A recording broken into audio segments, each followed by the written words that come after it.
오늘 마태복음 9장 오늘 읽은 그 본문을 이제 본문으로 삼아서 믿음이 너를 구원하였다, 이런 제목의 말씀을 드리도록 하겠습니다. 오늘 읽은 그 본문에는 예수님께서 죽은 관리의 딸을 살려내시고 또 12년간이나 혈루병으로 고생해온 여인을 고치시고 또 두 소경의 눈을 뜨게 하시고 귀신 들려서 벙어리가 된 사람을 고치신 그런 기록을 우리가 볼 수가 있습니다. 하나같이 우리가 쉽게 이해할 수 없는, 눈을 의심하게 하고 또 귀를 의심하고 믿을 수 없는 그런 일들을 기록한, 소개한 그런 말씀이라고 할 수가 있습니다. 이 말씀을 통해서 우리에게 주시고자 하는 그 교훈의 핵심은, 가장 중요한 것은 너희에게 믿음이 있느냐, 이와 같은 사실들을 통해서 여기에 등장하는 인물들에게 주시는 그 말씀을 포함해서 우리들에게 너희들이 이와 같은 사실들을 믿을 수 있느냐, 이런 이제 질문을 통해서 우리에게 교훈을 주시는 말씀이라고 할 수가 있습니다. 바로 이 모든 그 기록들은 여러 가지 내용이 포함되어 있지만 믿음의 문제에 관한 것이다, 이렇게 얘기할 수가 있습니다. 첫 번째 나오는 사람은 자기 자신의 딸이 죽어서 예수님을 찾아온 관리라 이렇게 소개되어 있는데, 개역 성경에는 이 사람을 한 직원이라 이렇게 소개되어 있고, 또 이제 다른 개정역 성경, 우리가 갖고 있는 이 성경은 관리 이렇게 소개되어 있습니다. 해석상의 차이가 있는데, 영어로는 이걸 룰러 이렇게 말하고 헬라어의 원문에서는 아르콘이라고 하는 그런 말을 사용하는데, 여러 해석이 있지만 관은 혹은 통치자 이렇게 해석이 되는데, 한마디로 어떤 분야, 어떤 지역에서 최고 지위에 있는 그런 높은 관리를 뜻하는 것이다, 이렇게 이해하면 될 것이라고 생각이 됩니다. 요즘 우리가 시대에 어떤 반영되는 그런 이해를 한다고 한다면, 지방의 행정 책임자 혹은 이제 그런 법률가라고 한다면 재판관을 뜻하는 것이다. 그래서 우리 성경에서는 좀 그렇게 지위가 높은 것처럼 보이지 않을 수도 있는 그런 단어로 해석이 되어 있지만, 사실상 이 성경에 등장하는 이 관리는 상당히 높은 지위에 있는 사람이다, 그런 얘기입니다. 바로 이 말씀의 배경이 되는 지역이 바로 가버나움, 예수님께서 주로 사역을 하셨던 지역이 바로 가버나움인데, 어쩌면 이 가버나움 지역에서 이제 가버나움을 하나의 읍 단위로 이렇게 이해한다면 읍장, 아니면 또 그 가버나움에서 재판을 하는 재판관, 이런 지위에 있지 않을까, 이렇게 이해할 수가 있습니다. 그에게 딸이 있었는데 그 딸이 죽었습니다. 본문에는 딸이 방금 죽었다 이렇게 되어 있는데, 영어로는 just now, 바로 시간 차이가 없이 금방 죽었는데, 예수님에게 온 것을 보면 딸이 죽자마자 지체 없이 예수님에게 달려온 것이다, 이렇게 이해할 수가 있습니다. 이제 옛날이나 지금이나 지위가 높은 사람은 주변 사람들의 눈치를 보기도 하고 또 가볍게 처신을 하지 않으려고 하는 이런 노력들을 많이 할 수가 있는데, 그가 지체 높은 사람이 딸이 죽자마자 예수님에게 달려왔다라고 하는 것은 우리가 여러 가지를 이해할 수가 있는데, 물론 자기 자녀가 죽어있는 그 상황에서 전후 좌우를 가릴 사람이 없겠지만, 이걸 성격적으로 분석을 하면 그에게 이 딸을 정말 자기 목숨같이 사랑하는 그 마음이 있었다, 이렇게 이해할 수가 있습니다. 그래서 오늘 이 말씀이 믿음을 말하는 거지만은, 우리가 한편으로 생각하면 이 믿음에는 사랑이 전제되지 않는 그런 믿음은 이제 의미가 없다라고 하는 그런 뜻도 이제 우리가 있다고 생각할 수가 있는데, 이 사랑에 대해서 성경에서 가장 강하게 설명하고 있는 그런 내용들을 보면, 아가서 8장 6절 이하에 보면, 사랑은 주음같이 강하고 질투는 스올같이 잔하며 불길같이 일어나니 그 기세가 여호와의 불과 같으니라, 이렇게 소개된 그런 말씀을 볼 수가 있습니다. 바로 이제 이와 같은 이제 어떤 것도 비교할 수 없는 이 사랑의 힘이 이제 지체 높은 관리가 전후좌우 살피지 않고 예수님에게 달려오게 하는 그런 힘이었다라고 얘기할 수가 있습니다. 이제 바로 이 사랑은 믿음의 출발이라고 할 수가 있고, 이제 이 믿음을 갖다 하나님의 사랑을 이해하는 것을 우리가 믿음이라고 이렇게 한다고 한다면 이 사랑과 믿음은 불가분해 뗄래야 뗄 수 없는 그런 관계가 있다. 그렇게 얘기할 수가 있습니다. 이제 바로 그 관리는 예수님에게 달려왔고 그리고 예수님 앞에 무릎을 꿇었습니다. 본문은 절하고 이렇게 표현되어 있는데 성경 그 원문 헬라에서는 프로스케네오라고 하는 그 말을 쓰는데 영어 성경의 해석은 무릎을 꿇고 이렇게 번역이 되어 있는데 이런 모습은 이제 이런 그 모습은 예수님께서 보실 때에 그에게 이제 그런 그 말의 표현은 없지만 예수님께서 그의 그런 행동거지 또 말하는 태도 전후 좌우 사정을 볼 때 이 사람에게 마음에 딸을 향한 뜨거운 사랑과 그리고 그 믿음이 있구나라고 우리가 예수님께 이해하는데 충분한 그런 행동이었다. 그렇게 얘기할 수가 있습니다. 그래서 이제 그 혈루병 앓는 여인에게 말씀하실 때는 딸아 내 믿음이 너를 구원하였다 이렇게 얘기했고 소경들에게는 내가 능히 이 일을 할 줄 믿느냐 이런 그 믿음이라고 하는 단어를 사용했지만 바로 죽은 딸을 살려달라고 온 관원에게는 그런 그 믿음에 대한 그런 단어는 직접적으로 생략이 되었지만은 그 죽은 딸을 놓고 달려와 예수님에게서 무릎을 꿇는 그 모습을 예수님께서 보시고 그에게 사랑과 믿음이 있다라고 예수님께서 이해하셨다. 그 말입니다. 우리도 어떤 사람들의 태도를 보면 그 사람 말과 또 그 표현하는 것과 상관없이 전후 좌우 이 모든 걸 살펴보면 그의 그 진심을 우리가 이해할 수 있는데 물론 예수님도 그런 그 관리에 이런 그 진지한 달려와서 자기 딸을 살려달라고 말하는 이 관리의 모습을 보고 그에게 뜨거운 사랑과 믿음이 있었다라고 하는 것을 예수님께서 아셨다라고 하는 것입니다. 바로 이제 이 고린도전서에도 보면 사랑은 이 사랑이 없는 믿음은 이제 소리나는 구리와 울리는 꽹과리가 된다 이런 그 표현도 있듯이 우리가 보통 믿음이라고 얘기했을 때에 그건 단순한 어떤 것에 대한 기대가 아니라 그 마음 속에 진지한 이 사랑이 전제되어야 된다라고 하는 것입니다. 우리가 신앙생활을 하는 과정에서도 우리가 믿음이 자주 강조되는 그런 과정에서도 사랑에 대한 진지한 그런 자세에 대해서 강조하는 것들을 우리가 지나치는 간과하는 그런 경우가 들어있는데 믿음이 강조되는 어떤 곳에서든 이 사랑도 동시에 강조되어야 된다라고 하는 것이죠. 그래서 우리가 예수 믿는 사람들을 보면 저 사람 믿음이 있어 이렇게 얘기한다면 저에게는 저 사람은 마음에 사랑이 있어. 저 사람은 모든 행동거지 말 하나 주변 사람들을 배려하는 것 그걸 볼 때 저 사람 믿음이 있어 라고 하는 것은 저 사람은 사랑이 있어 그렇게 이해될 수 있는 그런 행동 그런 모습 그런 자세가 우리에게서 나와야 된다 그런 얘기입니다. 이제 우리가 좀 그런 것들이 좀 부족하지 않은가 믿음이 강조되는 곳에서 뜨거운 사랑 이와 같은 것들이 좀 부족하지 않은가 이렇게 생각이 됩니다. 어떤 사람들은 어떤 교회 갔더니 뭐 사람들이 사람 오는 것도 이제 보는 동 마는 동 아는 척 하지도 않고 썰렁하더라. 이건 이제 문제가 있다고 봐야 되죠. 그렇지 않겠습니까? 교회 왔을 때 딱 보면 알죠. 사람이 보면 그에게 사랑이 있구나. 반가워하는 것도 의례적으로 이렇게 하는 것보다도 정말 그 마음속에서 이웃을 이해하려고 그의 삶을 살피고 이런 그 마음이 있구나 없구나라고 할 수 있는데 우리가 믿음이 있다라고 우리 자신들이 불려지기를 원하든 아니면 그렇게 스스로 생각한다 한다면 우리에게 동시에 뜨거운 사랑이 있음을 보여줘야 된다 그런 얘기입니다. 예수님도 이 자기에게 딸을 살려달라고 온 이제 이 관리를 통해서 관리에게 그에게 뜨거운 사랑과 그리고 그 동시에 믿음이 있었다라고 하는 것을 예수님께서 이해하셨다. 그러한 뜨거운 사랑과 믿음을 보신 예수님께서 그 딸을 살려주신 이런 기록을 우리가 볼 수가 있습니다.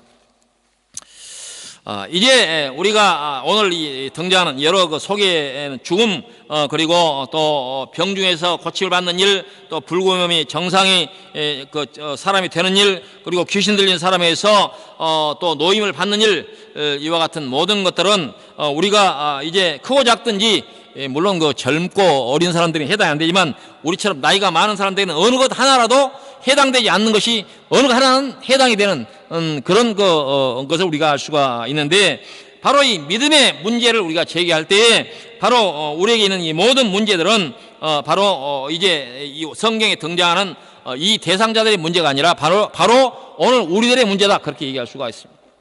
그래서 우리가 성경 말씀을 듣고 우리가 또 읽을 때 항상 그렇지만 이 말씀이 성경에 등장하는, 본문에 등장하는 어떤 사람들의 얘기가 아니라 바로 우리들의 얘기라고 하는 사실을 우리가 이해하고 그걸 내게 적용하지 않으면 이 말씀 우리에게 아무 상관이 없는 그런 말씀이 될 수가 있을 것입니다.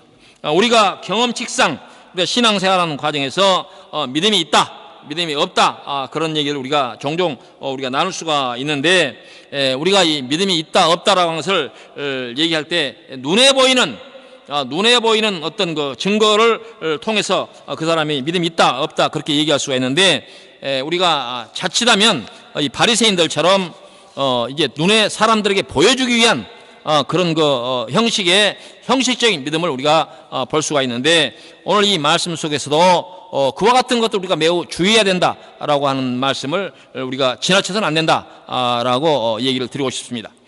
이제 우리가 어떤 사람이 믿음이 있다라고 얘기할 때 결과적으로 그의 그 마음 속에 하나님을 향한 그 뜨거운 사랑과 믿음이 있는 그 어떤 결과로서 우리의 눈에 볼 수 있는 그와 같은 것들이 나타나는 것이지, 우리가 어떤 걸 보여주기 때문에 그걸 통해서 그걸 우리가 믿음이라 그렇게 말하지는 않는다라고 하는 것입니다. 어찌됐든 오늘 여기에 등장하는 여러 모든 사람들이 하나같이 자기 자신들의 문제를 해결하는 일에 최선을 다하는 그 모습을 볼 수가 있는데, 이 최선의 정점에 뭐가 있느냐? 바로 사랑과 믿음이 있다. 그렇게 이해를 해야 된다라고 하는 것입니다.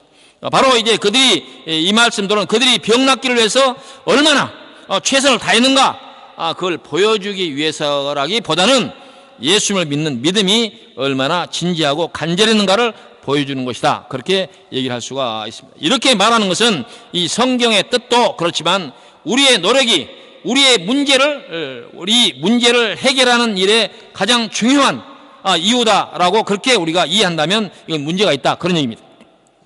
항상 제가 이제 말을 해왔지만, 우리가 성경을 오해하는 가장 큰 오류와 신앙에서 가장 큰 문제가 되는 경우는 이제 이 말씀을 볼 때 하나님께서 그리고 혹은 예수님께서 우리에게 어떻게 사랑으로 그리고 하나님께서 어떠한 능력으로 우리에게 가까이 오셔서 우리 문제를 해결해 주셨는가, 이렇게 보지 않고 그 사람이 얼마나 노력했는가, 이렇게 얘기가 이제 그 해석이 된다고 한다면 성경을 잘못 이해하는 경우다라고 얘기할 수가 있습니다.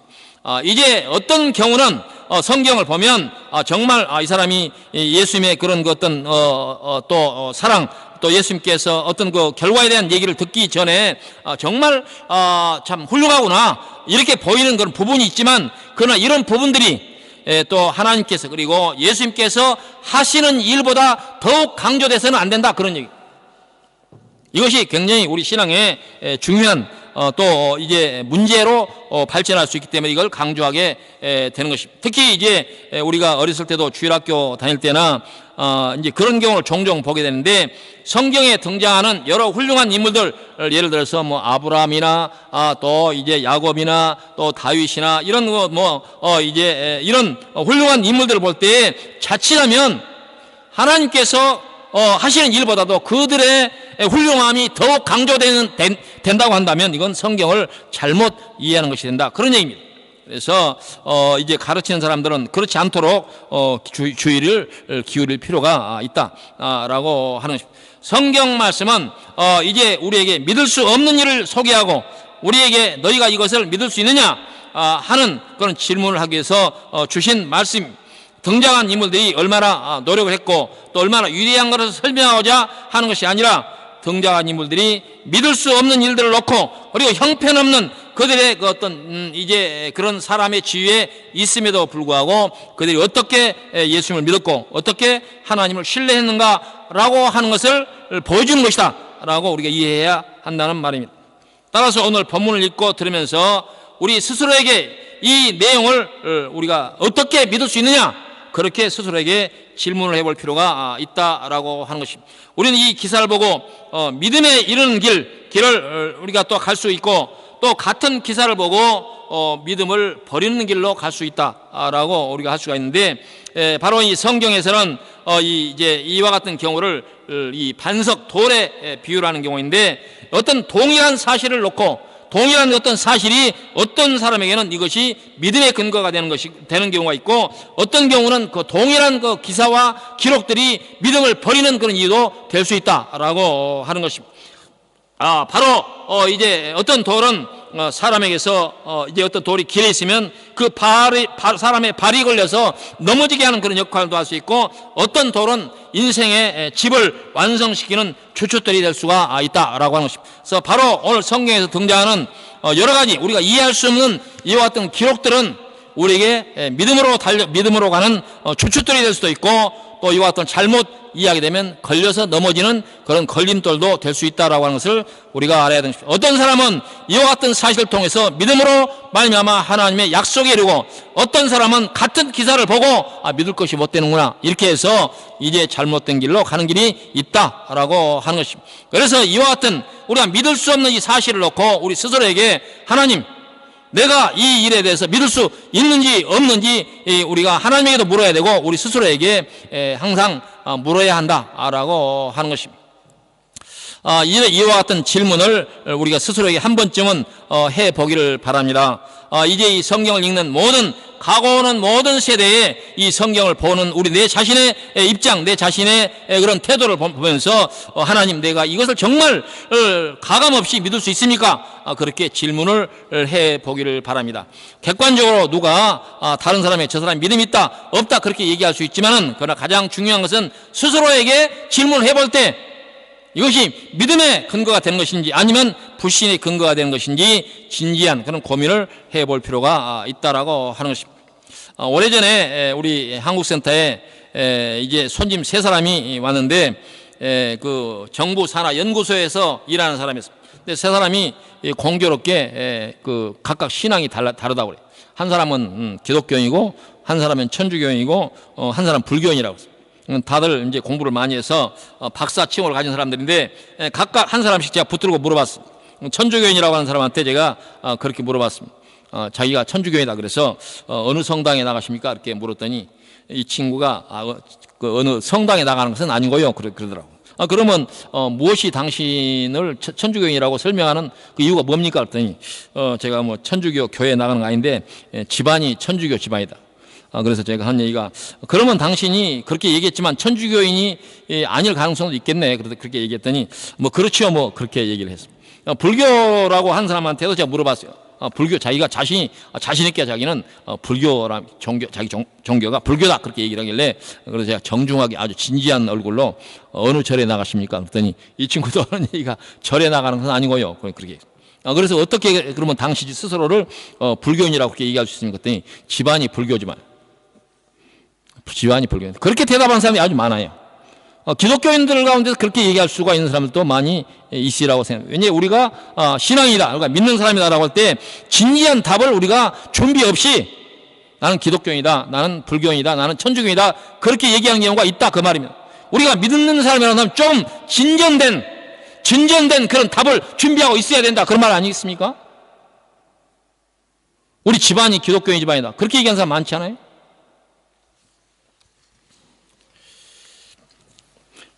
우리가 이제 필요하다면, 우리가 할 수 있다면 이제 오늘 달려오는 그 관리의 딸을 고져신 예수님께서 이 관리의 모습을 보고 무엇을 느끼시겠어요? 감동을 받았지 않겠습니까? 이 사람 안 고쳐주면 안 되겠구나. 그런 감동을 받았지 않겠어요?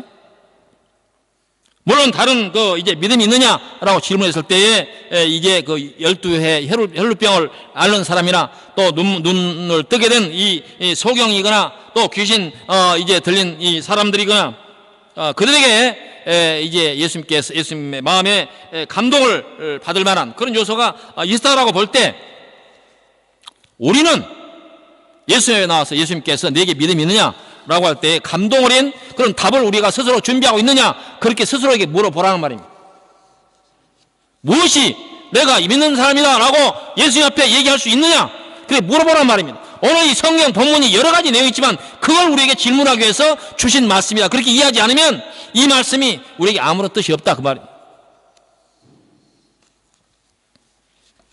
그러므로 우리는 이 질문, 내게 예수님을 감동시킬 만한 그런 이제 답이 있습니까? 라고 스스로에게 끝없이 반복해서 물어야 한다, 그런 말입니다.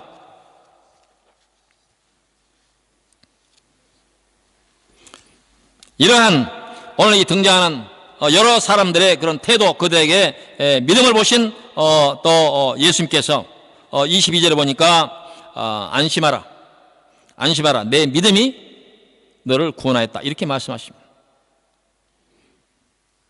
이러한 대답을 듣기 위한, 들을 수 있는, 예수님께서 이 사람이 믿음이 있구나, 그렇게 들을 만한 마음의 자세와 고백이 우리에게 있어야 된다, 그런 말입니다.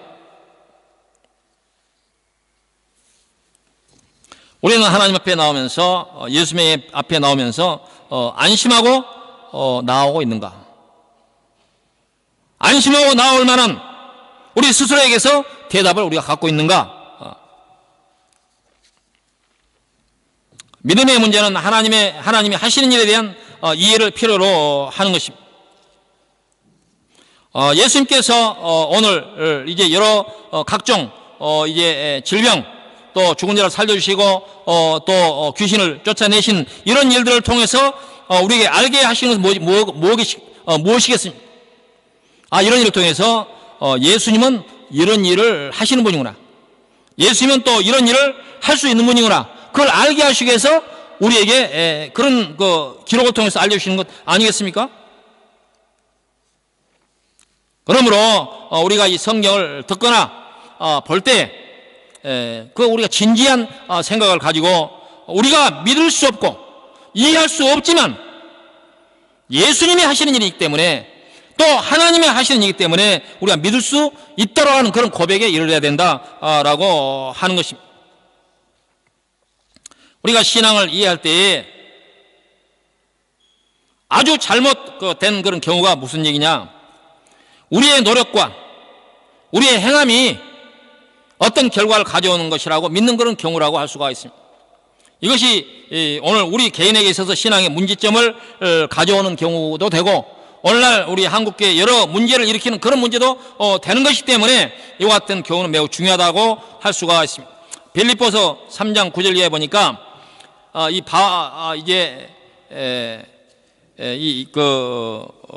바울 사도의 말을 통해서, 입을 통해서 하시는 말씀인데, 내가 가진 의는 율법에서 난 것이 아니요 오직 그리스도를 믿음으로 말미암은 것이니 곧 믿음으로 하나님께로부터 난 의라, 이렇게 얘기하고 있습니다. 그러므로 이 믿음의 근거, 출발이 우리에게서 있는 것이 아니라 하나님으로부터 나온 것이다, 이렇게 정의를 하고 있는 것을 볼 수가 있습니다. 이 말은 무슨 말이냐면, 바울 사도는 당대에 지금식으로 말하면 석학입니다. 석학. 당대 최고의 그런 지식자입니다. 그때 당시에 여러 나라의 말에 능통한 이런 사람이고, 또 성경에 해박한 지식을 갖고 있고, 어찌됐든 당대에 이제 유명하다고 하는 그런 그리스 철학자들과 대면해서 그들과 논쟁을 할 수 있는 그런 사람. 그런데 이 바울 사도는 자기가 알고 있던 이 세상적인 지식과 상식, 그러니까 자기가 돈 가능한 모든 이 수단들이 하나님 앞에 나아가는 일에 아무짝에도 쓸모없다라고 그렇게 고백한 것입니다. 결국 우리가 믿음에 이르는 길은 우리가 이 세상에서 자랑할 수 있는 그런 지식과 경험과 세상의 여러 수단과 방법이 아니라 바로 하나님으로부터 온 그 믿음에 의한 것이다 라고 하는 것입니다. 우리가 이 세상 이치로 보면 이 세상의 지식과 이 세상의 상식과 이 세상의 모든 정보들과 우리가 살아나가기 위해서 필요한 모든 지혜들은, 동원 가능한 지혜들은 우리가 이 세상에서 먹고 마시고 즐겨도 결국 죽고 마는 인생을 위해서는 도움이 되지만 하나님의 구원에 이르는 길에서는 오히려 방해가 되는 요소다라고 하는 것입니다. 바울 사도는 하나님의 의, 곧 구원에 이르기 위해서는 자기에게 있는 그 자랑할 만한 모든 것들이 배설물과 같다. 배설물. 배설물을 따로 설명할 필요가 없을 거예요. 뭐가 배설물입니까? 아무짝에도 쓸모없는 버려야 할 것들이다, 이렇게 얘기할 수가 있습니다. 바로 우리의 신앙의 길에서 바로 우리에게 걸림돌이 될 수 있는 것들은 뭐냐? 세상적 지식, 세상의 상식, 자기가 알고 있는 얄팍한 그와 같은 경험들, 이와 같들이 바로 우리 신앙의 걸림돌이 될 수 있다고 할 수가 있는 것입니다. 우리 인생의 궁극적 목표는 뭐냐? 그건 바로 구원이라고 할 수가 있습니다. 구원은 그럼 뭐냐? 이 구원에 대해서 성경에서 여러 좋은 교훈들이 있지만 에베소서 2장이 우리에게 큰 교훈을 주고 있다고 할 수가 있는데 함께 읽어보도록 하겠습니다. 다 함께 에베소서 2장을 찾아서 함께 읽어보도록 하겠습니다. 여러분들이 평소에 성경도 안 읽고 입을 딱 다물고 성경을 자주 안 읽으니까 오늘 주일날에도 여러분들 좀 이 성경을 읽기 위해서 장문의 성경을 준비했습니다. 찾으셨습니까? 1절부터 이제 그 마지막 절까지 함께 읽어보도록 하겠습니다. 시작. 그는 허물과 죄로 죽었던 너희를 살리셨도다. 그때 너희는 그 가운데 행하여 이 세상 풍조를 따르고 공중의 권세자원제를 따랐으니 곧 지금 불순종의 아들들 가운데 역사하는 영이라. 전에는 우리도 다 그 가운데 우리 육체의 욕심을 따라 지내며 육체와 마음에 원하는 것을 하여 다른 이들과 같이 본질상 진노의 자녀였더니 긍휼이 풍성하신 하나님이 우리를 사랑하신 그 큰 사랑을 인하여 허물로 죽은 우리를 그리스도와 함께 살리셨고 너희는 은혜로 구원을 받은 것이라. 또 함께 일으키사 그리스도 예수 안에서 함께 하늘에 앉히시니 이는 그리스도 예수 안에서 우리에게 자비하심으로써 그 은혜의 지극히 풍성함을 오는 여러 세대에 나타내려 하심이라. 너희는 그 은혜에 의하여 믿음으로 말미암아 구원을 받았으니 이것은 너희에게 난 것이 아니요 하나님의 선물이라. 행위에서 난 것이 아니니 이는 누구든지 자랑하지 못하게 함이라. 우리는 그가 만드신 바라 그리스도 예수 안에서 선한 일을 위하여 지으심을 받은 자니 이 일은 하나님이 전에 예비하사 우리로 그 가운데 행하게 하려 하심이라. 그러므로 생각하라. 너희는 그때 육체로는 이방인이요 손으로 육체에 행한 헬례를 받은 무리라 칭하는 자들로부터 할례를 받지 않은 무리라 칭함을 받은 자들이라. 그때 너희는 그리스도 밖에 있었고 이스라엘 나라 밖의 사람이라 약속의 언약들에 대하여는 외인이요 세상에서 소망이 없고 하나님도 없는 자이더니 이제는 전에 멀리 있던 너희가 그리스도 예수 안에서 그리스도의 피로 가까워졌느니라. 그는 우리의 화평이신지라 둘로 하나를 만드사 원수된 것 곧 중간에 막힌 담을 자기 육체로 허시고 법정으로 된 계명의 율법을 폐하셨으니 이는 이 둘로 자기 안에서 한 사람을 지어 화평하게 하시고 또 십자가로 이 둘을 한 몸으로 하나님과 화목하게 하려 하심이라. 원수된 것을 십자가로 소멸하시고 또 오셔서 먼데 있는 너에게 평안을 전하시고 가까운 데 있는 자들에게 평안을 전하셨으니 이는 그로 말미암아 우리 둘이 한 성령 안에서 아버지께 나아감을 얻게 하려 하심이라. 그러 이제부터 너희는 외인도 아니요 나그네도 아니요 오직 성도들과 동일한 시민이요 하나님의 권속이라. 너희는 사도들과 선지자들의 터 위에 세우심을 입은 자라. 그리스도 예수께서 친히 모퉁이 돌이 되셨느니라. 그의 안에서 건물마다 서로 연결하여 주 안에서 성전이 되어가고 너희도 성령 안에서 하나님이 거하실 처소가 되기 위하여 그리스도 예수 안에서 함께 지어져 가느니라. 이건 바로 하나님의 나라의 완성을 하나님의 나라가 완성되어 가는 가운데 그 멤버십을 갖게 된다 그런 얘기입니다. 바로 구원은 하나님과 화목하게 되는 것이라고 했습니다. 죄로 말미암아서 하나님과 막힌 담을 허시고 하나님의 창조의 순수한 그 세계로 나가게 되는 것입니다. 그러면 로마서 6장 20절에 보니까 그러나 이제는 너희가 죄로부터 해방되고 하나님께 종이 되어 거룩함에 이르는 열매를 맺었으니 그 마지막은 영생이라. 죄의 삭은 사망이요 하나님의 은사는 그리스도 예수 우리 주 안에 있는 영생이라 말씀하고 있습니다. 이 말씀을 비롯해서 오늘 우리에게 주시는 말씀은 우리에게 큰 위로가 되며 우리 스스로에게 하는 질문에 큰 용기를 주는 말씀입니다. 오늘 본문을 통해서 예수님에게 나오는 모든 병자, 모든 질고를 가진 자들, 모든 불편한 호소, 귀신 들린 상황으로부터 자유를 원하는 사람들, 이 모든 사람들의 문제 앞에서 예수께서 어떤 한 사람도 거절한 일이 없다고 하는 사실을 우리가 볼 수가 있습니다. 이 기록들을 포함해서 예수님에게 나오는 자들, 예수님 너는 안 돼 라고 하는 경우가 거의 없습니다. 그러니까 우리는 인세계에서 어떤 사람들의 행함, 그들의 선의까지도 아닐 것이다 이렇게 해석하는 데 반해서 예수님 넉넉하게 해석하는 모습을 우리가 볼 수, 이 예수님의 태도, 이와 같은 걸 통해서 우리는 많은 위로를 받게 되는 것입니다. 현찬하게 보이는 사람까지도 예수님은 그들에게 거절한 일이 없다라고 하는 것이 우리에게 위로가 된다 그런 말입니다. 우리는 뭔가 대단한 것들을 보여줘야, 우리가 하나님 앞에 나아갈 수 있다라고 하는 생각을 할 때가 있습니다. 또 예수님께서도 제자들을 향해서 믿음이 적은 자들아 이렇게 책망하신 일이 있고, 또 이 말씀은 제자들에게 주신 말씀이지만 이 시대를 달리하는 시대에 우리가 그 제자들보다 더 나을 것이 없는 우리들에게 어떤 것을 기대할 수가 있겠습니까? 예수님의 제자들에게도 이 믿음이 적은 자들아 이렇게 얘기했는데, 우리가 그 제자들보다 나을 것이 없는 우리들이 예수님 앞에 보여줄 것이 뭐가 있겠느냐, 그런 말입니다. 그럼에도 불구하고 우리가 위로를 받는 것은 바로 예수님께서는 예수님에 나오는 모든 사람들을 거절치 아니하시고 그들을 구원에 이르게 하셨다라고 하는 사실입니다. 바로 예수님에 나아가는 그들의 이제 태도 중심에 뭐가 있었느냐, 바로 믿음이 있었다라고 하는 것입니다. 마태복음 17장 27절 보면 진실로 너희에게 이르노니 만일 너희에게 믿음이 겨자씨 한 알만큼만 있어도 이 산을 명하여 여기서 저기로 옮겨지라 하면 옮겨질 것이요 또 너희가 못할 것이 없으리라 이렇게 말씀하고 있습니다. 믿음의 효용성, 믿음의 능력에 대해서 이렇게 얘기하고 있는 것입니다.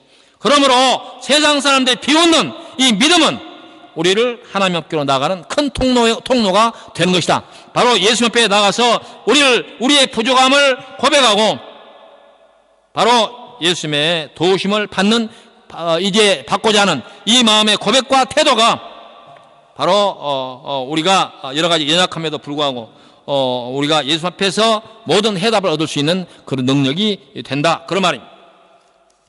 로마서 10장 8절에 보니까 그러면 무엇을 말하느냐, 말씀이 내게 가까워 내 입에 있으며 내 마음에 있다 했으니 곧 우리가 전파하는 믿음의 말씀이라.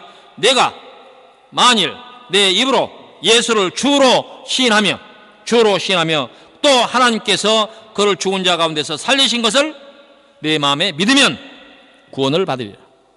사람이 마음으로 믿어 의에 이르고 입으로 시인하여 구원에 이르느니라 말씀하고 있습니다.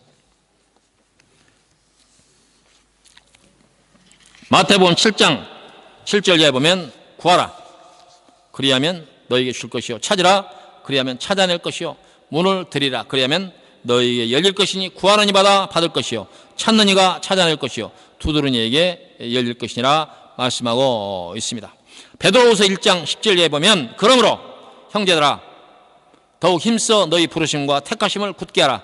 너희가 이것을 행한즉 언제든지 실족하지 아니하리라. 이와 같이 하면 우리 주 곧 주 예수 그리스도의 영원한 나라에 들어감을 넉넉히 너에게 주시리라. 넉넉히 인합 부족함이 없게 주시리라 말씀하고 있습니다.